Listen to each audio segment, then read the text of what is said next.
The परीक्षा academy में आप सभी का स्वागत है। आज का विषय है राष्ट्रीय आपातकाल। अनुच्छेद 352 के तहत राष्ट्रीय आपातकाल किन आधारों पर घोषित किया जा सकता है? युद्ध, बाह्य आक्रमण या सशस्त्र विद्रोह। युद्ध, आंतरिक अशांति या वित्तीय संकट। बाह्य आक्रमण, संवैधानिक तंत्र की विफलता या विद्रोह। युद्ध, वित्तीय अस्थिरता या आंतरिक अशांति। सही उत्तर है युद्ध, बाह्य आक्रमण या सशस्त्र विद्रोह। अनुच्छेद 352 के अनुसार युद्ध, बाह्य आक्रमण या सशस्त्र विद्रोह से भारत या उसके किसी भाग की सुरक्षा को खतरा होने पर राष्ट्रीय आपातकाल घोषित किया जा सकता है। अनुच्छेद 352 में सशस्त्र विद्रोह शब्द किस संविधान संशोधन द्वारा जोड़ा गया? 38वां संविधान संशोधन, 42वां संविधान संशोधन, 44वां संविधान संशोधन, 52वां संविधान संशोधन। सही उत्तर है 44वां संविधान संशोधन। 44वें संविधान संशोधन अधिनियम 1978 ने अनुच्छेद 352 में आंतरिक अशांति के स्थान पर अधिक सीमित शब्द सशस्त्र विद्रोह रखा। राष्ट्रीय आपातकाल निम्न में से किसके वास्तव में घटित होने से पहले भी घोषित किया जा सकता है?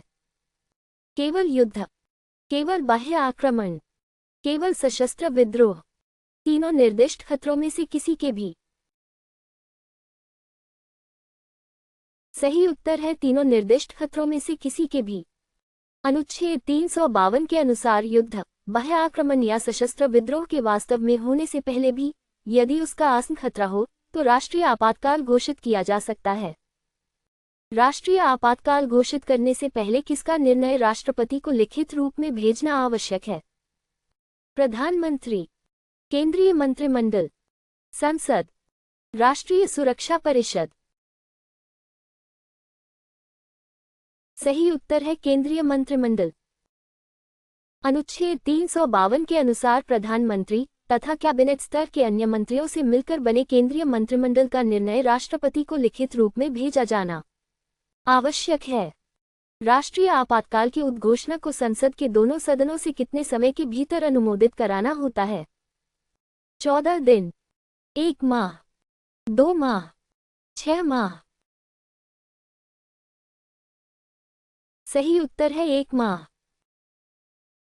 अनुच्छेद 352 के तहत उद्घोषणा 1 माह के बाद प्रभावहीन हो जाती है यदि इस अवधि के भीतर संसद के दोनों सदन प्रस्ताव द्वारा इसका अनुमोदन न करें।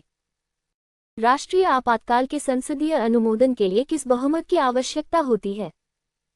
साधारण बहुमत, कुल सदस्य संख्या का बहुमत तथा उपस्थित और मतदान करने वालों का 2/3 बहुमत। कुल सदस्य संख्या का 2/3 बहुमत, उपस्थित और मतदान करने वालों का 3/4 बहुमत। सही उत्तर है कुल सदस्य संख्या का बहुमत तथा उपस्थित और मतदान करने वालों का 2/3 बहुमत। प्रत्येक सदन में उद्घोषणा को कुल सदस्य संख्या के बहुमत तथा उपस्थित और मतदान करने वाले सदस्यों के कम से कम 2/3 बहुमत से अनुमोदित करना आवश्यक है। संसद से अनुमोदित होने के बाद राष्ट्रीय आपातकाल एक बार में कितनी अवधि तक प्रभावी रहता है? 3 माह, 6 माह, 1 वर्ष, बिना पुनः अनुमोदन रद्द होने तक।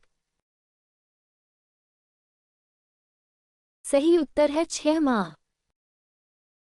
अनुमोदन के बाद उद्घोषणा 6 माह तक प्रभावी रहती है। संसद के नए अनुमोदन द्वारा इसे प्रत्येक बार 6 माह के लिए आगे बढ़ाया जा सकता है। कथन ए, राष्ट्रीय आपातकाल की कोई निश्चित अधिकतम अवधि नहीं है। कारण आर, संसद प्रत्येक 6 माह पर इसे जारी रखने का अनुमोदन कर सकती है। ए और आर दोनों सत्य हैं तथा आर ए की सही व्याख्या है। ए और आर दोनों सत्य हैं किंतु आर ए की सही व्याख्या नहीं है। असत्य है किंतु आर असत्य है। ए असत्य है किंतु आर सत्य है। सही उत्तर है ए और आर दोनों सत्य हैं तथा आर ए की सही व्याख्या है। संविधान राष्ट्रीय आपातकाल की कोई पूर्ण अधिकतम अवधि निर्धारित नहीं करता।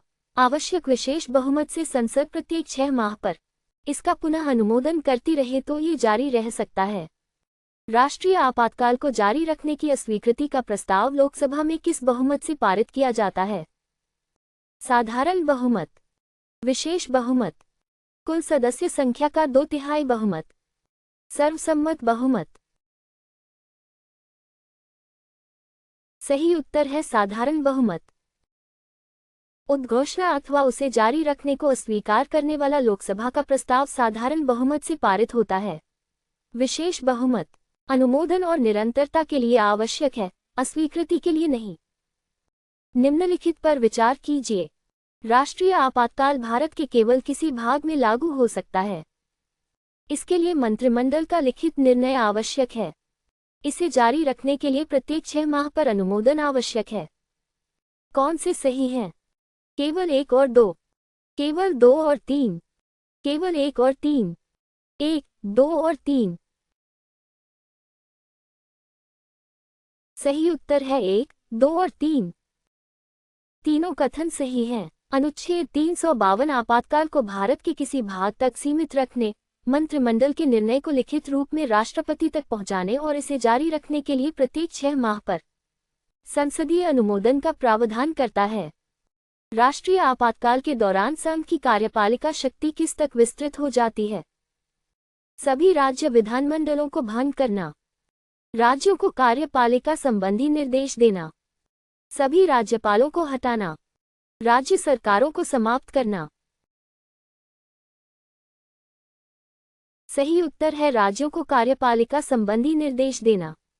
अनुच्छेद 353 के अनुसार राष्ट्रीय आपातकाल के दौरान संघ की कार्यपालिका शक्ति किसी राज्य को उसकी कार्यपालिका शक्ति के प्रयोग के तरीके के संबंध में निर्देश देने तक विस्तृत हो जाती है।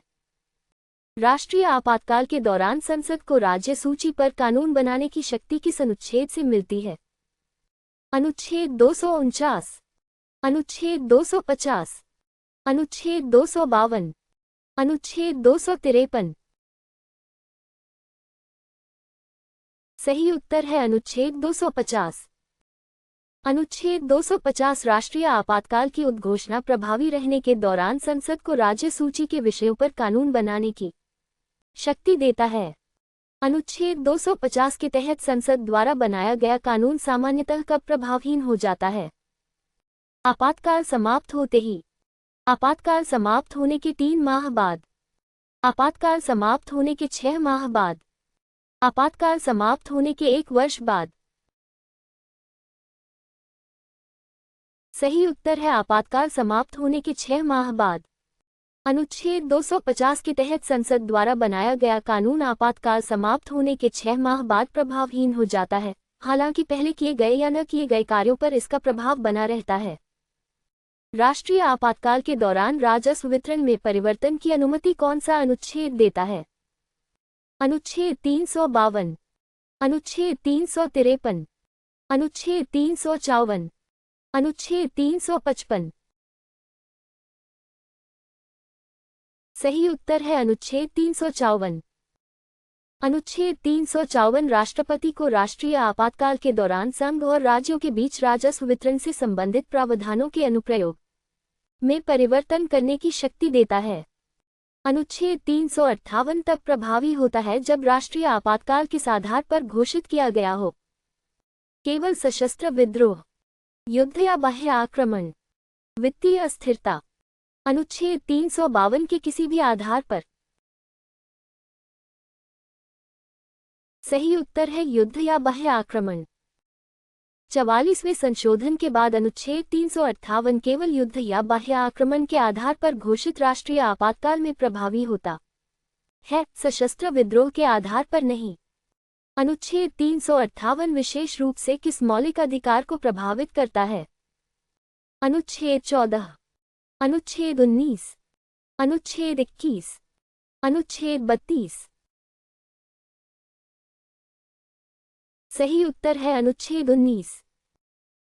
अनुच्छेद 358 युद्ध या बाह्य आक्रमण के आधार पर घोषित राष्ट्रीय आपातकाल के दौरान विशेष रूप से अनुच्छेद 19 के प्रभाव के निलंबन से संबंधित है। कथन ए, अनुच्छेद 359 स्वयं मौलिक अधिकारों को निलंबित नहीं करता। कारण आर, ये निर्दिष्ट अधिकारों के प्रवर्तन के लिए न्यायालय जाने के अधिकार को निलंबित करता है। ए और आर दोनों सत्य हैं तथा आर ए की सही व्याख्या है। ए और आर दोनों सत्य हैं, किंतु और ए की सही व्याख्या नहीं है। असत्य है, किंतु आर असत्य है। ए असत्य है, किंतु आर सत्य है। सही उत्तर है ए और आर दोनों सत्य हैं तथा आर ए की सही व्याख्या है। अनुच्छेद 359 राष्ट्रपति को निर्दिष्ट मौलिक अधिकारों के प्रवर्तन के लिए न्यायालय जाने के अधिकार को निलंबित करने की शक्ति देता है। ये स्वयं उन मौलिक अधिकारों को निलंबित नहीं करता। अनुच्छेद 359 के तहत किन अधिकारों के प्रवर्तन को निलंबित नहीं किया जा सकता? अनुच्छेद 14 और 19, अनुच्छेद 19 और 20, अनुच्छेद 20 और 21, अनुच्छेद 21 और 22।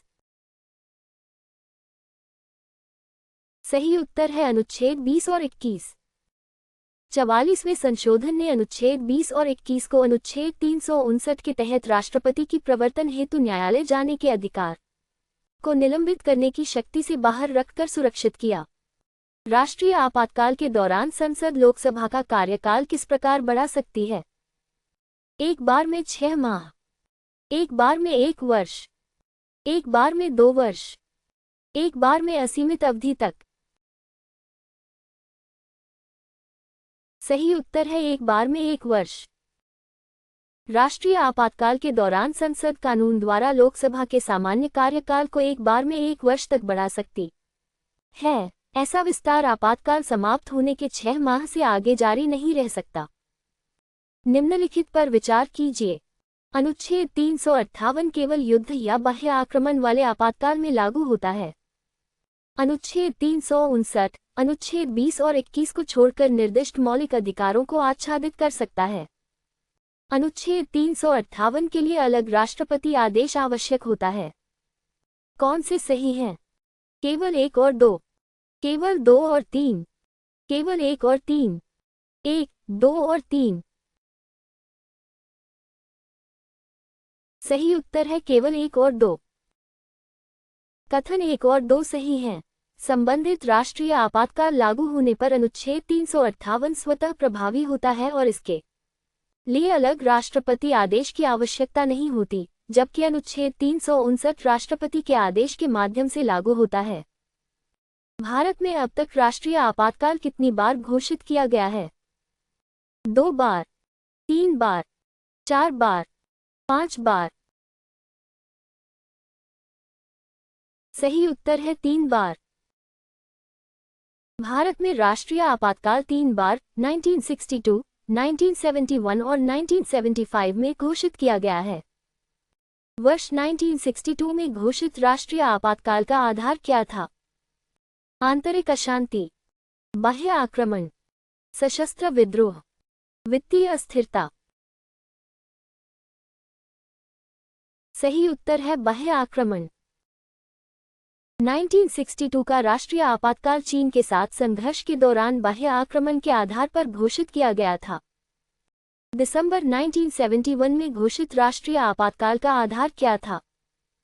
बाह्य आक्रमण, आंतरिक अशांति, सशस्त्र विद्रोह, संवैधानिक तंत्र की विफलता। सही उत्तर है बाह्य आक्रमण।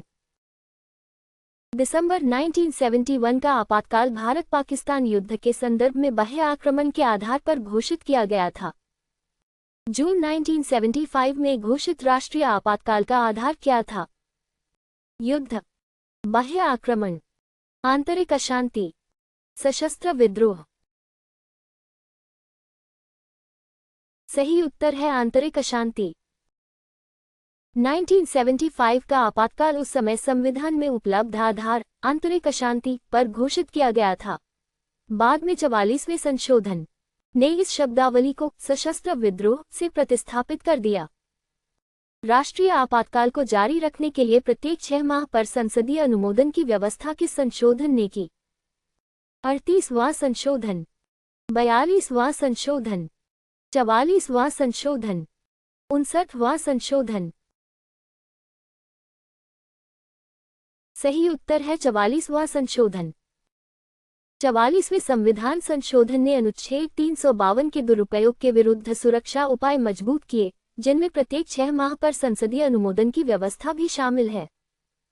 44वें संशोधन के बाद अनुच्छेद 358 के संबंध में कौन सा कथन सही है? ये प्रत्येक राष्ट्रीय आपातकाल में लागू होता है। ये केवल सशस्त्र विद्रोह में लागू होता है। यह युद्ध या बाह्य आक्रमण में लागू होता है। यह अनुच्छेद 20 और 21 को निलंबित करता है। सही उत्तर है ये युद्ध या बाह्य आक्रमण में लागू होता है। 44वें संशोधन के बाद अनुच्छेद 358 केवल युद्ध या बाह्य आक्रमण के आधार पर घोषित राष्ट्रीय आपातकाल में लागू होता है। कथन ए, सशस्त्र विद्रोह के आधार पर घोषित आपातकाल में अनुच्छेद 19 स्वतः प्रभावित नहीं होता। कारण आर, अनुच्छेद 358 केवल युद्ध या बाह्य आक्रमण आधारित आपातकाल तक सीमित है। ए और आर दोनों सत्य हैं तथा आर ए की सही व्याख्या है। ए और आर दोनों सत्य हैं किंतु आर ए की सही व्याख्या नहीं है। असत्य है किंतु आर असत्य है। ए असत्य है किंतु आर सत्य है। सही उत्तर है ए और आर दोनों सत्य हैं तथा आर ए की सही व्याख्या है। दोनों कथन सही हैं। 44वें संशोधन ने अनुच्छेद 358 को युद्ध या बाह्य आक्रमण आधारित आपातकाल तक सीमित कर दिया और सशस्त्र विद्रोह को इसके दायरे से बाहर रखा। राष्ट्रीय आपातकाल के दौरान संसद राज्य विधानसभा का कार्यकाल एक बार में कितनी अवधि तक बढ़ा सकती है? 6 माह, 1 वर्ष, 2 वर्ष, 3 वर्ष। सही उत्तर है 1 वर्ष। राष्ट्रीय आपातकाल के दौरान संसद राज्य विधानसभा का कार्यकाल एक बार में 1 वर्ष तक बढ़ा सकती है, किंतु यह विस्तार आपातकाल समाप्त होने के 6 माह से आगे नहीं रह सकता। निम्नलिखित में से कौन राष्ट्रीय आपातकाल का स्वतः परिणाम नहीं है? संघ की कार्यपालिका शक्ति का विस्तार, राज्य सूची पर संसद की विधायी शक्ति, सभी राज्य सरकारों की बर्खास्तगी, मौलिक अधिकारों पर संभावित प्रभाव। सही उत्तर है सभी राज्य सरकारों की बर्खास्तगी। राष्ट्रीय आपातकाल से राज्य सरकारें स्वतः बर्खास्त नहीं होती। राज्य सरकारें कार्य करती रहती हैं, हालांकि संघ की कार्यपालिका और विधायी शक्तियां काफी विस्तृत हो जाती हैं। 44वें संशोधन द्वारा किए गए निम्नलिखित सुरक्षा उपायों पर विचार कीजिए। मंत्रिमंडल का लिखित निर्णय, 1 माह में संसदीय अनुमोदन, अनुमोदन के लिए विशेष बहुमत, अनुच्छेद 20 और 21 की सुरक्षा। कौन से सही हैं? केवल 1 और 2, केवल 1, 2 और 3, केवल 2, 3 और 4, 1, 2, 3 और 4। सही उत्तर है 1, 2, 3 और 4। 44वें संशोधन ने राष्ट्रीय आपातकाल से संबंधित कई महत्वपूर्ण सुरक्षा उपाय किए, जिनमें मंत्रिमंडल का लिखित निर्णय, 1 माह में संसदीय अनुमोदन, अनुमोदन के लिए विशेष बहुमत तथा अनुच्छेद 359 के तहत अनुच्छेद 20 और 21 के प्रवर्तन की सुरक्षा शामिल है। हमसे जुड़ने के लिए धन्यवाद।